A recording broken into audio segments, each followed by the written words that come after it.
Hello everyone and welcome to the Jeffrey Epstein Show. I'm your host, Bobbycapucci, and this is Daily Drop number 250. This morning we were talking about Judge Esther Salas and her husband and son who were shot by a man dressed in a FedEx uniform.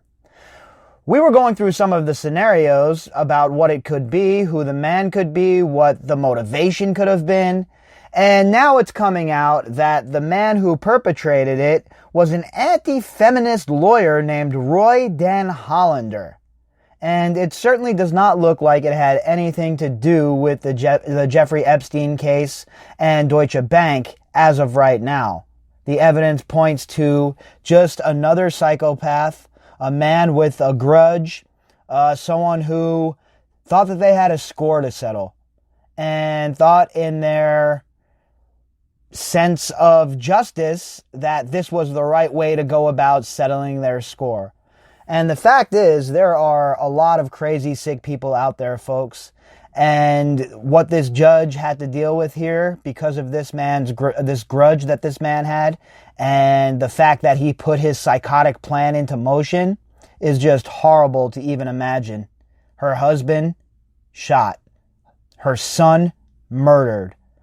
All because this man had a grudge, a chip on his shoulder, and thought that violence was the proper course of action. Absolutely reprehensible.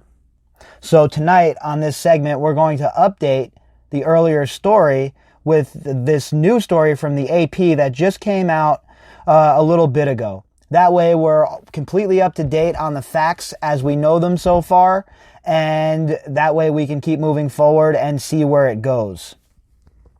This article is from the AP. Headline, Men's Rights Lawyer Eyed in Shooting of New Jersey Judge's Family.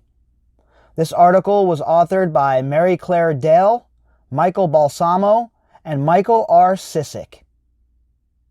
A self-described anti-feminist lawyer found dead in the Catskills of an apparent self-inflicted gunshot wound is the prime suspect in the shooting of a federal judge's family in New Jersey, the FBI said Monday. Now, of course, look, when we're dealing with people like Jeffrey Epstein and, the people that surrounded him, it is always a good idea to take a deep dive and look into the facts surrounding anything such as this, right? Judge gets appointed to the case to hear Deutsche Bank. Her family gets shot. Hell yeah, you got to take a look at it and see what's what. But so far, from everything that I can see, the facts and the evidence lead to this not having anything to do with Jeffrey Epstein, but in fact having just to do with a man who absolutely went batshit and was obviously a bit insane. Roy Den Hollander, who received media attention including appearances on Fox News and Comedy Central for lawsuits challenging perceived infringements of men's rights, was found dead Monday in Sullivan County, New York. Two officials with knowledge of the investigation told the Associated Press. Now, of course, there is always going to be the thought of, was this man a patsy? Was he hired to attack this judge's family, and then was he taken out afterwards? There's definitely going to be that line of thought. Personally, again, I think this guy was just a psychopath. And one of the few times that I think a coincidence in this case is just that, a coincidence. Because from all of the evidence that we have so far and from this man's writings, it honestly looks like he just had a grudge against this judge and was one of these people that, who knows what the straw that broke the camel's back was with this guy. I mean, everybody's been locked in their homes for all of these months. Looks like a second round of those lockdowns might be coming everybody's way, and people are at a snapping and breaking point as it is. So I wouldn't be shocked to see more wild, sick people go off the handle and do crazy shit. Because we're living in a very, very, very extremely wild time, folks. A wild time. The FBI said Den Hollander was the primary subject in the attack and confirmed he had been pronounced dead but provided no other details. Found among his personal effects was information about another judge, New York Chief Judge Janet DeFori, a state court spokesperson said.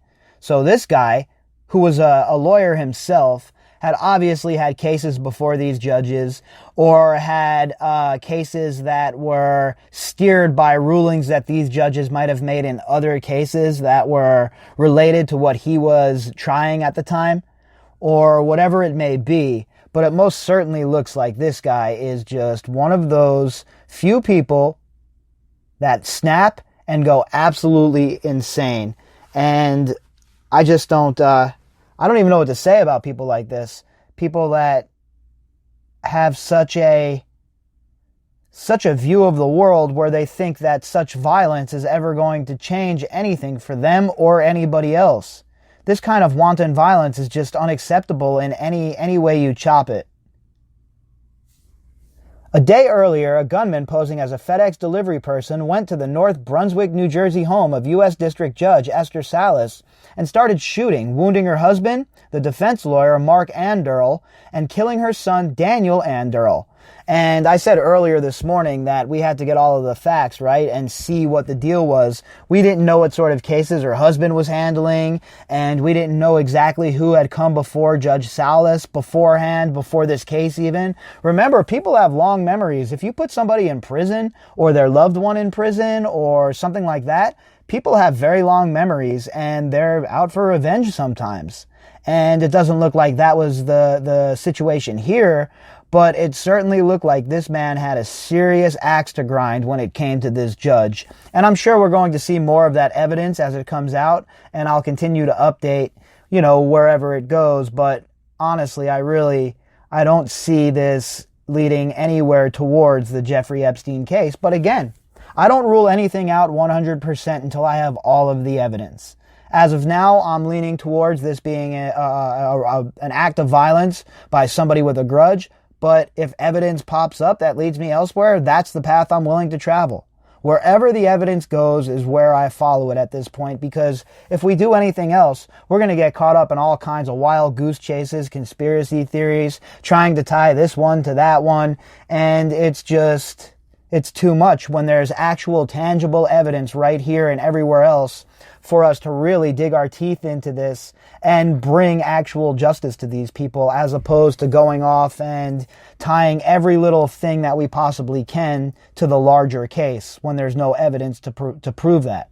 So that's the way I'm leaning right now. But again, if evidence presents itself moving forward that says that this might be something else, well, of course, that's exactly where I'll follow it.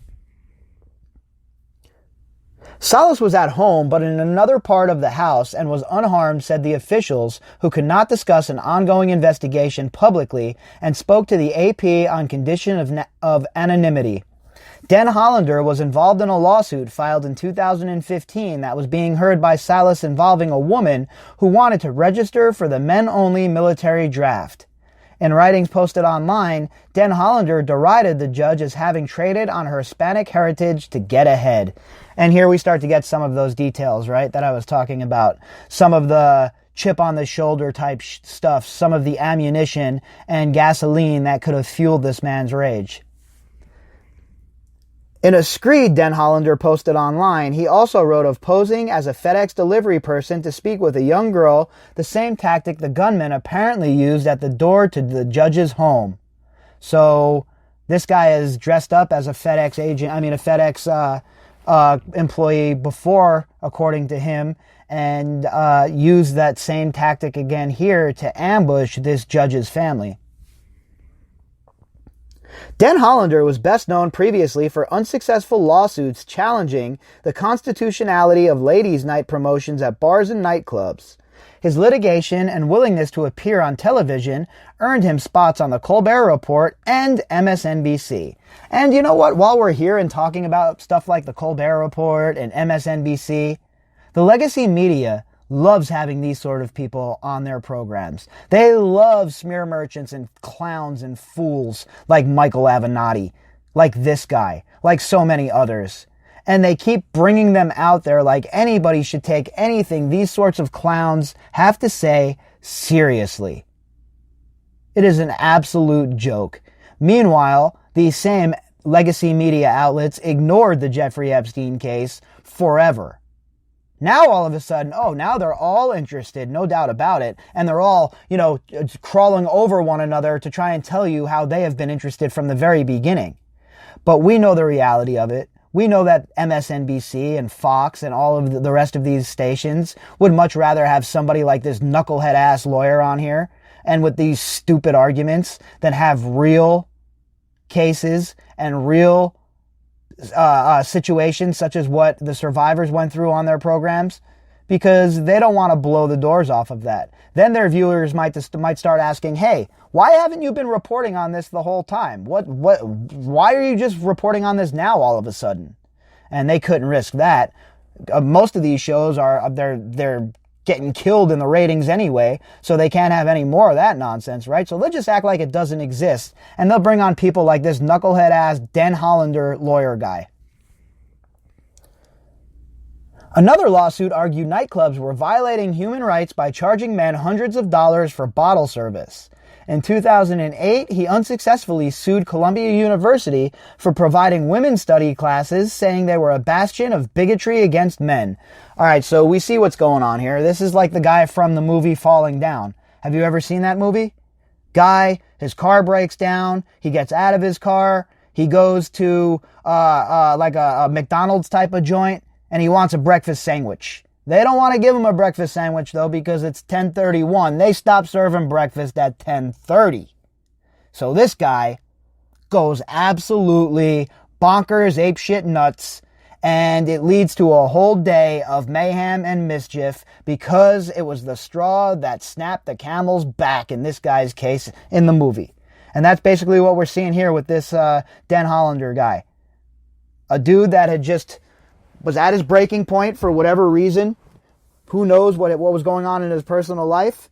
And he obviously had a grievance against this judge and said, you know what, today's the day that I put my plans into motion. Daniel Andal, Salas' son, was set to be heading back shortly to the Catholic University of America in Washington, D.C., where he was named to the Dean's List this spring. And no matter what was the case here, right? If it was somebody that had something to do with Epstein, which I doubt, or a random act of violence, or this guy who had an axe to grind. The real sad thing here is this young man lost his life. He had nothing to do with any of this. Home visiting his family, whatever it may be, opens the door, bam, gets shot. His life is over. And for what? Because this psychopath, lunatic-ass dude has an axe to grind? Thinks that being violent is the right option here? Violence is always the last option. Violence is an option for defense only. I mean, this is just beyond the pale, and it shows you the way society has spun out of control. I was shocked last night to hear news of Daniel Andal's tragic death Sunday evening in New Jersey. Daniel was a rising junior enrolled for classes beginning in the next few weeks. University President John Garvey wrote on Twitter, he turned 20 last week. Imagine that, 20 years old, man. Life gone. Snap of fingers, cut off in an instant. Salas, seated in Newark, was nominated by President Barack Obama and confirmed in 2011. Prior to that, she served as a U.S. magistrate judge after working as an assistant public defender for several years. In more than 2,000 pages of often misogynistic, racist writings, Den Hollander criticized Salas' life story of being abandoned by her father and raised by her poor mother as the usual effort to blame a man and to turn someone into Supergirl. This guy is obviously sick. I don't understand people that conduct themselves in this manner. A 2,000-page manifesto with misogynistic and racist writings. What is wrong with people? In another section, part of a collection posted online that resembled an early draft of a memoir, he wrote about being treated recently for cancer and wanting to use the rest of this time to wrap up his affairs. All right, so there's another big factoid of the case, right? He had cancer, and he figures that he's on his way out anyway. Now it's time to clean the slate. Now it's time to get even with those who have done me wrong. Now it is time to make my place in the world and stamp it. And these are the sort of sick people that are running around in society. No more chances now, if there ever really were any, for glory and fortune, but maybe a little old-time justice as in all those 1950 television westerns I watched as a kid when the lone cowboy refused to give up without a fight, he wrote. The only problem with a life lived too long under feminazi rule is that a man ends up with so many enemies he can't even the score with all of them. But law school and the media taught me how to prioritize. So this guy is disturbed as the day is long. Okay, folks? I mean, really?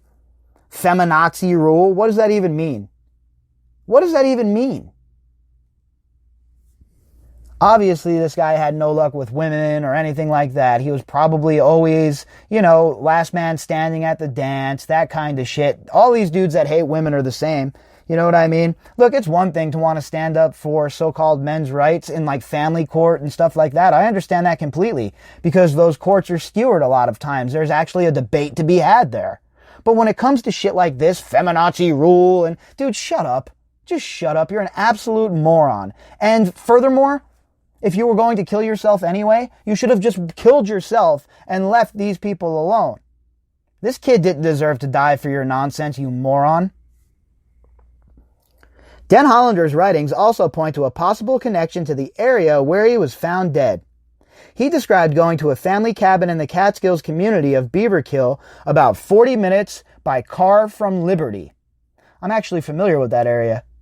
Den Hollander filed for bankruptcy in 2011, citing more than $120,000 in credit card debt, as well as rent and other expenses. In the filing, Den Hollander estimated he made about $300 a month from his work, with the bulk of his income coming from a $724 monthly Social Security payment. Alright, so he wasn't like some successful lawyer or anything like that. But again, it shines a light on places like MSNBC and The Colbert Show. Why would they have this man on? He's not working clients. He's not making any dough. He's not doing anything in the field of law. But yet you'll have him on? Why? To stoke the anger, to stoke the rage. And then eventually, after you do enough stoking of the rage, enough getting everybody angry at each other, this is the result. People get hurt. And the legacy media never is held accountable for their part. Salas, born in California to a Cuban immigrant mother and Mexican father, spent most of her childhood in Union City, New Jersey. After helping her family escape a devastating house fire, she acted as her mother's translator and advocate, foreshadowing her career in law as she argued her family's case to welfare officials, according to a 2018 magazine profile. From everything we can see here, this is the American dream. This is what we should all be striving for in America, right? Especially those of us who come from nothing. Work your way up, work hard enough, and find yourself sitting on the bench and hearing important cases and making a difference in the world. And that's what she did. And for this guy, that's not okay. For him, that's egregious. Because he was such a goddamn loser and he couldn't succeed at anything he did, obviously. Well, it's her fault. Judge Salas's fault. I have to go and I have to make amends. In the profile, Salas spoke of her son possibly following his parents into the legal profession. He's been arguing with us since he could talk, practicing his advocacy skills, Salas told the New Jersey Monthly. I don't want to dissuade him, but I was pulling for a doctor. And again, it just goes into the whole point of how sad it is. Now this mother, for the rest of her life, has to go on with her son being dead and questioning if it was her role, her choice of career that was the reason why. And even though we know that's not the case, and the responsibility rests solely with the sick bastard, you know that as a human being and as a parent, you're going to question yourself, and that's absolutely horrible. I really feel for this family. Several college friends had spent the weekend visiting Daniel for his birthday, leaving just hours before the shooting. Neighbor Marion Costanza said, "There are people that will never see their friend again. Then to think of Esther losing her only child, it's just devastating," said Costanza, a lawyer who watched Daniel grow up and had dinner plans this coming week with his parents. I want the world to know what a beautiful kid this was, she said. It's just devastating. And I can't stress that enough. I think the thing that's the most horrible out of all of this is that this poor kid, 20 years old, his whole life ahead of him, obviously a very bright guy with a very bright future, snuffed out in a minute because this asshole was a psychotic lunatic. Salas's highest profile case in recent years was the financial fraud case involving husband and wife, Real Housewives of New Jersey reality TV stars Teresa and Joe Giudice, whom Salas sentenced to prison for crimes including bankruptcy fraud and tax evasion.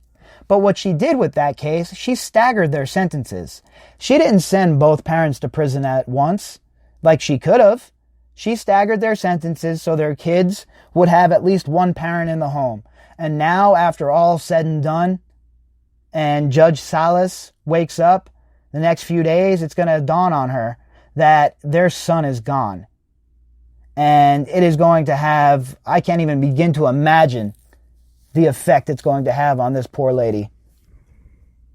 Attorney General William Barr said in his statement Monday that the FBI and the U.S. Marshals will continue investigating the shooting, adding, "This kind of lawless, evil action carried out against a member of the federal judiciary will not be tolerated."